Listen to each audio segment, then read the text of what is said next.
네, 국회 정상화 합의 조건으로 자유한국당이 요구했던 게 바로 안보국회였죠. 그래서 어제 그 첫날 시작이 됐는데요. 국회 외교통일위원회에서는 트럼프 미 대통령이 요구했다는 방위비 분담금 증액 문제부터 또 그 핵 무장론, 여기에다가 지소미아라고 불리죠. 한일 군사정보 보호협정 폐기 여부, 이런 굵직한 쟁점들이 한꺼번에 쏟아졌다고 합니다. 자, 그래서 오늘 이 쟁점들, 이 국회 외교통일위원회 소속 여당 의원 한 분 모시고 하나하나 짚어보겠습니다. 송영길 더불어민주당 의원 스튜디오로 직접 모셨습니다. 어서 오세요, 의원님. 네, 안녕하십니까. 네, 어제 경론 좀 오갔던 것 같습니다, 국회에서. 네. 네, 아무튼 여러 가지 이야기가 있었는데요. 지금 뭐부터 여쭤봐야 되는 겁니까? 이거부터 좀 한번 여쭤보도록 하겠습니다. 혹시 이 속보 보셨습니까? 그 지난주에 존 볼턴 보좌관이 우리나라 왔을 때 네네. 아마 그때였던 걸로 추정이 되고 있는데 네. 미국 NSC 당국자가 판문점에서 북측 카운터파트를 만났다. 네네. 근데 지금 그 미국 언론 보도에 따르면 그때 6월 마지막 날에 김정은 위원장과 트럼프 미 대통령이 만났을 때 무슨 기념품 사진 얘기가 나오던데 네. 이걸 전달하려고 만났다고 하는데 이 말 액면 그대로 믿어도 되는 겁니까? 그때 트럼프 대통령께서 바로 수주안에 협상 시작하자 이렇게 이야기를 했기 때문에 아마 그 후속 조치로 이렇게 진행된 걸로 보입니다. 그러니까요. 그러니까 그렇게 그 추정을 하는 게 상식일 것 같은데, 근데 사실은 그거는 그러니까 북한 미국 국무부 소관 아닌가요? NSC가 아니라? 글쎄 그때 필요에 따라 그러니까요. 채널을 근데 활용할 수 있으니까요. 사진 전달하려고 판문점에서 만났다는 얘기도 좀 그대로 믿기도 좀 뭐한 부분이고. 네. 아무튼 물밑 접촉이 있다는 건 반가운 소식 아니겠습니까? 그렇습니다. 그 자체가 긍정적인 신호니까 그렇게 이야기를 하도록 하겠고요. 지금 당장 이제 한 이슈로 떠오르는 게 방위비 분담금. 네.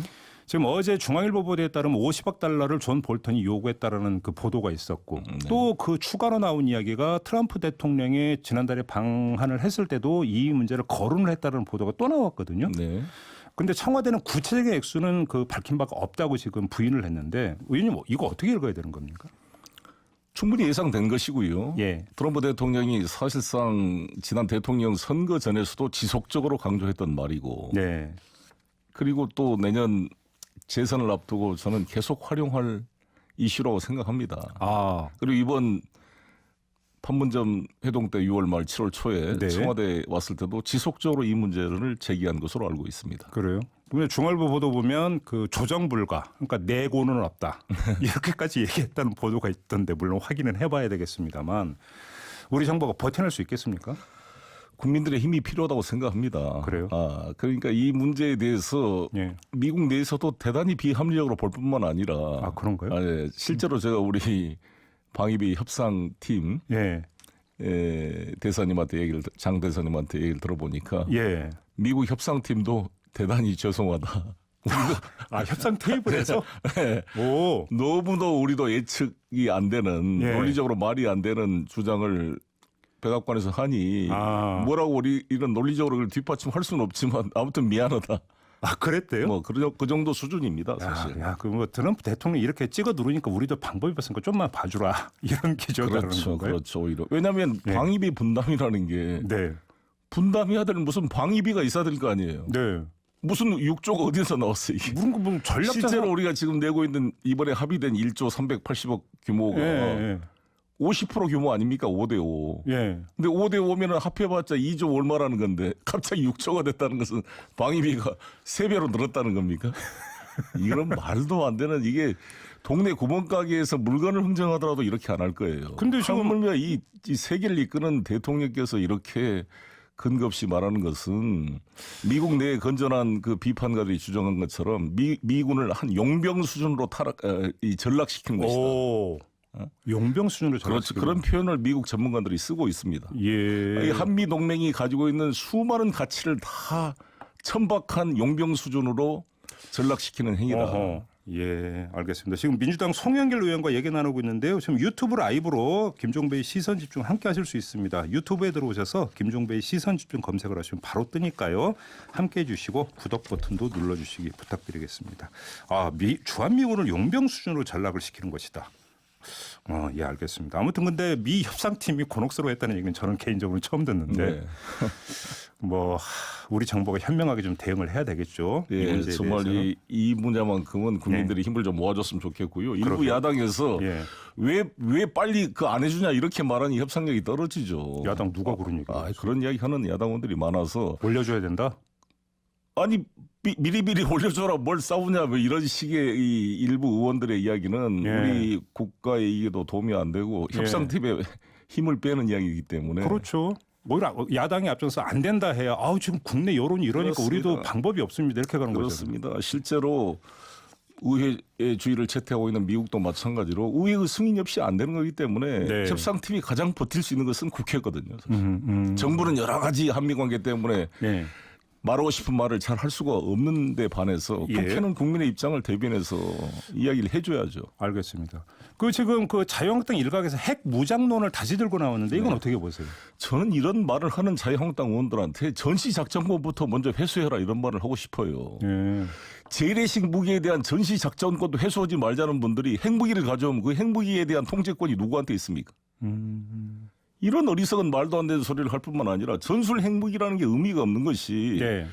지금은 괌에서 전략 핵무기를 발사하면 바로 다 도달하잖아요. 그게 뭐 이틀이 걸립니까? 3일이 걸립니까? 그 괌을 몇 분 안에 미사일을 쏘면은 북한 지역에 다 도달되기 때문에 핵 보복 공격이 어느 지역에서도 가능한 핵 우산에 있는 거 아니겠습니까? 예. 나는 좀 이해할 수가 없어요. 재래식 무기에 대한 통제권도 가지지 않으려고 하는 사람들이 네. 핵을 가져놓으면 이 핵 통제권은 철저히 다 미국에 의해서 모든 게 통제될 뿐만 아니라 네. 완전히 한반도 비핵화는 물 넘어가는 거 아니겠습니까? 네네네. 근데 어제 밤부터 지금 나온 보도가 하나 있는데요. 미국 네. 국방대에서 네. 영관급 장교도 한 4명이에요. 그러니까 대령이라는 보도가 있던데 그 보고서를 작성을 했는데 네. 비전략 핵무기 그러니까 전략 핵이 아니니까 전술핵이겠죠. 그렇습니다. 전술핵을 한국, 일본하고 공유를 해야 한다. 이런 내용의 보고서를 작성을 했다고 지금 그 보수 언론이 대서특필을 하고 있는데 이건 어떻게 읽어야 되는 겁니까? 그 있을 수 없는 이야기고 대령급 4명이 하는 보고서를 가지고 이렇게 우리나라 언론이 나는 대서특필하는 것 자체도 예.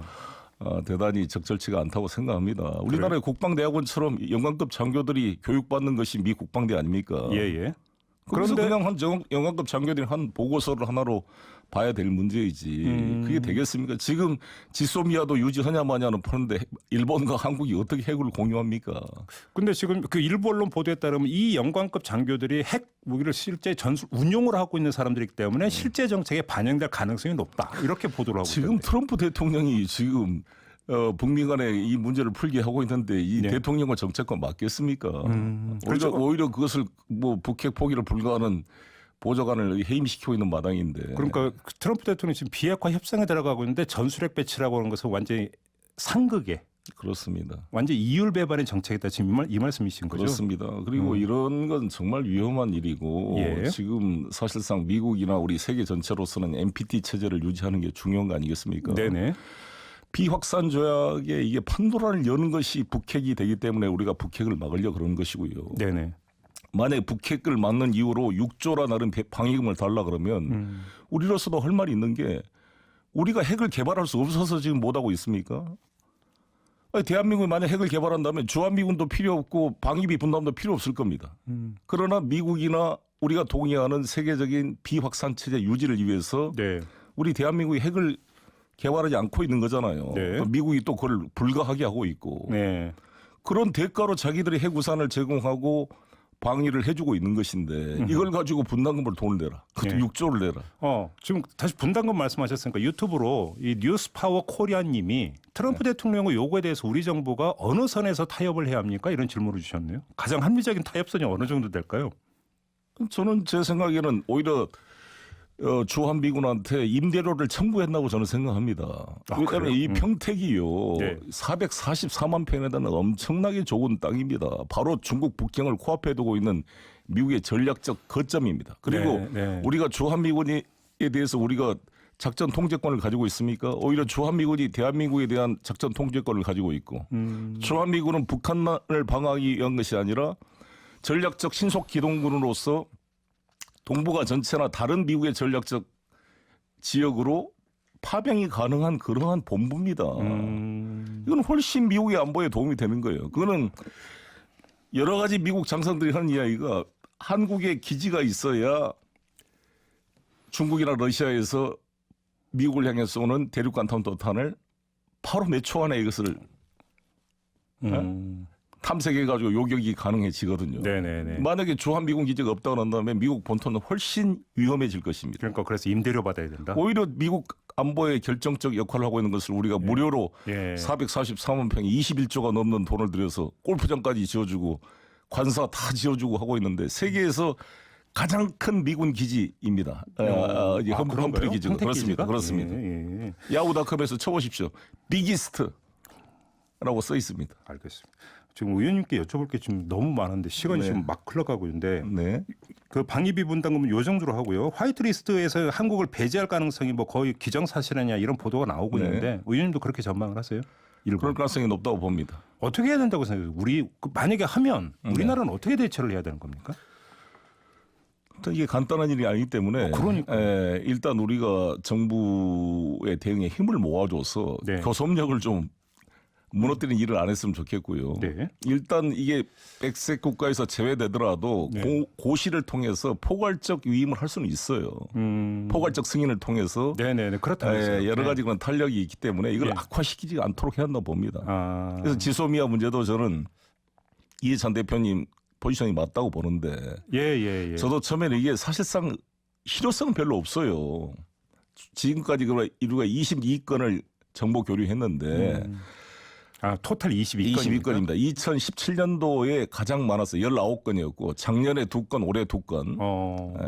근데 별 실효성은 없지만 네. 미국이 이걸 엄청나게 요청하고 한미일 그렇죠. 협력의 그렇죠. 상징으로 이걸 쓰고 있기 때문에 우리가 한미 간의 갈등을 일으킬 필요는 없다. 한일 간만 생각한다면 지소미아 가지고 있는 군사적 그런 중요성은 별로 크지 않다고 봅니다만. 미국이 이제 중간에 있는 게 그렇죠. 한미 간의 문제 때문에 이게 지소미아를 좀 보고 있는 것이고. 예. 실제로 저는 미국 측에 강력히 요청하고 싶은 것은 미국이 그렇게 주장하는 한미일 상호 협력이나 이런 속에 봤을 때 일본의 이런 행위는 전혀 도움이 안 되는 행위이기 때문에 네. 이에 대한 중재를 해야 되고 이걸 방치해서는 안 된다고 생각합니다. 더구나 아베 신조가 이번에 백색 리스트 제거의 이유로 제시한 게 안보 문제 아닙니까? 그렇죠. 그건 뭐 미국이 개입할 당연히 명분이 되는 거죠. 근데 지금 그 논리적 그러니까 지소미아 폐기를 검토해야 된다고 주장하는 쪽에서는 화이트리스트에서 배제한다는 것은 우리를 우방국으로 보지 않는다는 선언인데 그렇습니다. 우방국으로 인정도 안 해주는 일본하고 무슨 군사 협정을 맺느냐 이 논리잖아요. 그렇습니다. 그래서 이번에 ARF 방콕에서 강경화 장관이 네. 폼페이오 장관도 만날 거고 아마 네. 고노다로 외무대신도 만날 걸로 예상이 됩니다. 네. 이런 주문을 어제 상임위에서 저도 했습니다. 아 그래요? 네. 예, 만남에서 뭔가 좀 성과가 있어야 될 텐데 말이죠. 그래서 우리 고노다로 외무대신도 저와 오랜 친구인데. 아, 친구세요? 아버님이 고노 요에이 그렇죠, 유명. 고노 담화를 했던 분 아닙니까? 예. 좀 아니, 개인적으로 자기 목소리를 냈으면 좋겠어요. 개인적으로 친하세요, 고노다로 외상하고? 15년 됐으니까요. 아, 15년 됐습니까? 그러면 그 송영길 의원을 그 특사로 파견을 해야 되는 거 아닌가라는 생각이 갑자기 드는데요. 그런 개인의 문제가 아니고 아무튼 그 아버님이 훌륭하신 분입니다. 우리 김대중 대통령을 존경하시는 분이고 그런 정신으로 좀 돌아가서 자기 목소리를 내야 나는 아베 신조의 대안으로 고노다라가 나중에 차기 수상감으로 뜰 수가 있다 이렇게 생각합니다. 그걸 좀 고노다로 외상에게 좀 전하시죠. 이 방송을 하면 전달이 되겠죠. 아 그런가요? 아 맞아요. 저희 방송이 일본어로 번역이 돼서 일본에 저기 됩니다. 네. 아 지금 아베 신조가 가는 길은 대단히 위험한 길입니다. 그렇죠. 한미일 공조를 깨는 것뿐만 아니라 한일 관계를 깨고. 뭐 고노다로 저번에 난관표 우리 대사 불러갖고 뭐 오히려 말 끊고 무리하다고 자기가 더 나가던데 보니까. 알겠습니다. 시간이 다 됐네요. 좀 나중에 다시 한번 모실 걸 기약을 하면서 송영길 의원님과 여기서 인사 나눠야 될 것 같습니다. 고맙습니다, 의원님. 네, 감사합니다. 이슈의 핵심을 꿰뚫는 예리한 시선, 믿고 듣는 진품 시사 김종배 시선 집중.